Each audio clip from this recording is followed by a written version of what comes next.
ட்ரெண்ட்வுட்ஸ் மக்களுக்கு வணக்கம். இன்னைக்கு நம்மளோட ஷோல எதை பத்தி பேச போறோம் அப்படின்னா, இதுவரைக்கும் நாம பேசாத ஒரு விஷயம், இதுவரைக்கும் நாம பார்க்காத ஒரு விஷயம்.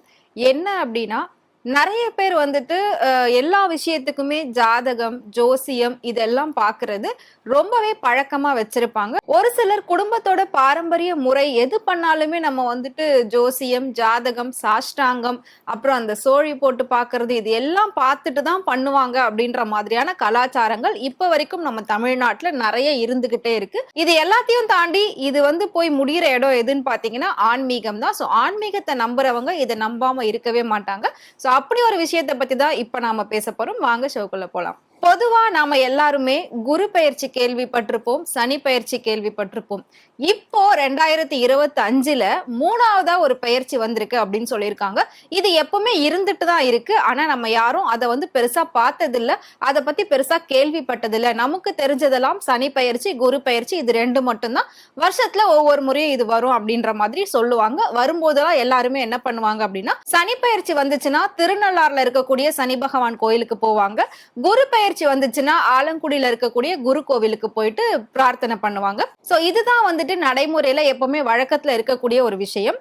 பொதுவா பாத்தீங்கன்னா எல்லாருக்குமே ஆன்மீக நம்பிக்கைகள் இருக்கும். ஒரு சிலர் கடவுள் இருக்குன்னு சொல்லுவாங்க, ஒரு சிலர் கடவுள் இல்லைன்னு சொல்லுவாங்க. பட் எப்படி இருந்தாலும் நம்பிக்கைன்ற ஒரு விஷயம் இருக்கும். ஆனா ஒரு சிலர் பாத்தீங்கன்னா ஜோசியம், ஜாதகம் இது என்ன சொல்லுதோ அதை தான் நாங்க செய்வோம், அதை தான் நாங்க கேட்போம், அதுதான் எங்களோட நம்பிக்கை, அதுதான் எங்களோட சாமி அப்படின்ற மாதிரி எல்லாம் சொல்லுவாங்க. ஜோசியம், ஜாதகம் இது எல்லாமே நம்மளோட ராசி நட்சத்திரத்தை வச்சு வந்து கணிச்சு சொல்லுவாங்க. நமக்கு இந்த வருஷம் எப்படி இருக்கும், இந்த மாதம் எப்படி இருக்கும், இந்த நாள் நமக்கு எப்படி இருக்கும் அப்படின்றத நம்ம ராசி நட்சத்திரத்தை வச்சு சொல்லுவாங்க. இதெல்லாம் எந்த அளவுக்கு கரெக்டா இருக்கும் அப்படின்றது நமக்கு தெரியல. ஆனா கிரகங்கள் அப்படிங்கிற ஒரு விஷயம் வந்து 100க்கு 100 உண்மை அப்படின்னு சயின்டிபிக்கா ப்ரூவ் பண்ணிருக்காங்க. கிரகங்கள் மாறுறதை வச்சுதான் நம்மளோட ராசி, நம்மளோட நட்சத்திரத்தை கணிக்கிறாங்க. கிரகங்கள் அப்படிங்கிறது அதாவது 9 கிரகங்கள்ன்றது 100% உண்மையான ஒரு விஷயம் தான். அதை வச்சுதான் எல்லா விஷயமுமே முடிவு பண்றாங்க. அந்த கிரகங்கள் நகர்றதும் திசை மாறுறதையும் தான் நமக்கு வந்துட்டு இன்னைக்கு சனி இருக்கு, நமக்கு இன்னைக்கு பிரச்சனை வரும், அந்த மாதிரியான விஷயங்கள் எல்லாமே அதோட நகர்றதுலதான் வந்து கணிக்கப்படுது. கிரகங்கள் அப்படிங்கறத வச்சுதான் எல்லா விஷயமுமே வந்து கணிக்கிறாங்க. அதை பத்தி தான் இப்ப நாம பார்க்க போறோம். நான் சொன்ன மாதிரி சனி பயிற்சி, குரு பயிற்சி கேள்விப்பட்டிருப்பீங்க. அது என்ன 3ஆவது பயிற்சி, இன்னும் நீங்க அதை சொல்லவே இல்லையேன்னு கேட்பீங்க.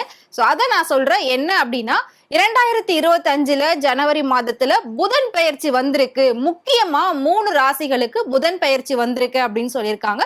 புதன் பயிற்சினா என்ன அப்படிங்கறத நான் உங்களுக்கு சொல்றேன்.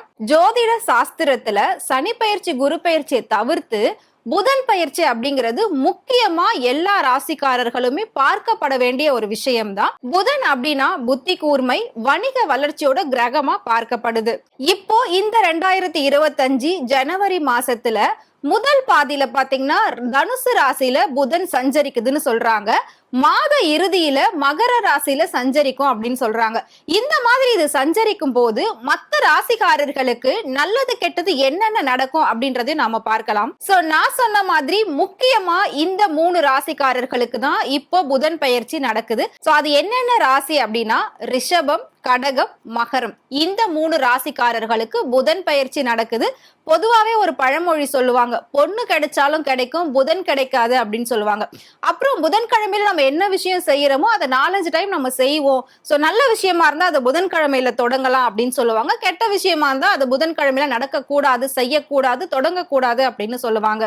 இந்த புதன் பயிற்சியால ஃபர்ஸ்ட் ரிஷப ராசிக்காரர்களுக்கு என்னென்ன இந்த மாதம் நல்லது நடக்கும் அப்படின்றதையும் பார்க்கலாம். ரிஷப ராசிக்காரர்களா இருந்தா பல முயற்சிகள் நீங்க மேற்கொண்டு இருந்தீங்கன்னா கூடிய சீக்கிரமே அதுக்கான ஒரு பலன் உங்களுக்கு கிடைக்கும்.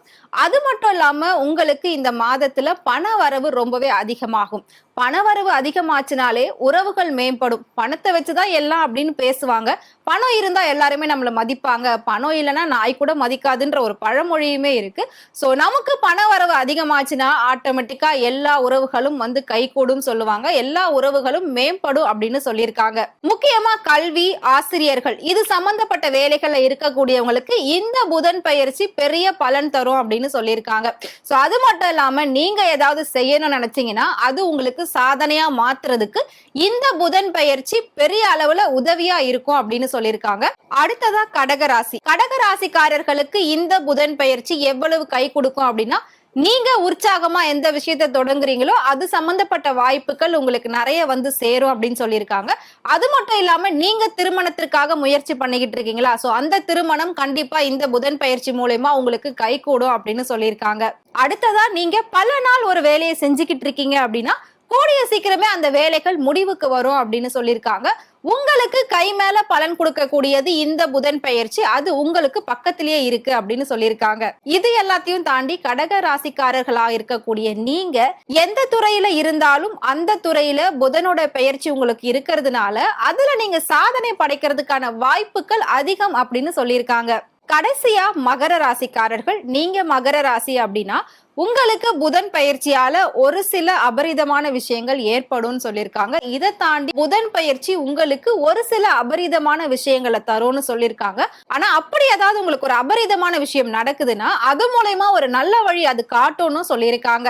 இறுதியா நீங்க எதிர்பார்க்காத வெற்றி உங்களோட கையில வந்து சேரும் அப்படின்னு இந்த புதன் பயிற்சி சொல்லுது.